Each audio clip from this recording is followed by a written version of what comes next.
তোমরা যারা শৈশবে কটকটি খেয়েছো বা মিঠাইয়ের টানা রসের টানা খেয়েছো, আমি নিশ্চিত তোমাদের শৈশবটা বেশ আনন্দে কেটেছে। আসসালামু আলাইকুম, তোমাদের সবাইকে আমার এই ছোট্ট চ্যানেলে স্বাগত।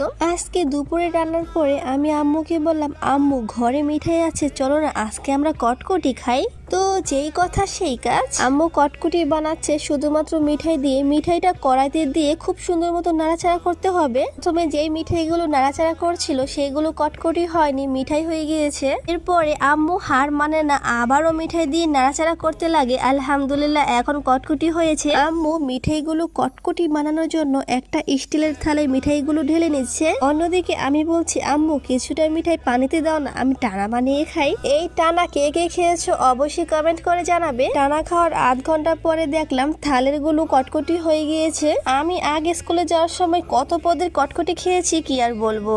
তো আজকের মতো এই পর্যন্তই। তোমরা ভালো থেকো, সুস্থ থেকো, আল্লাহ হাফেজ।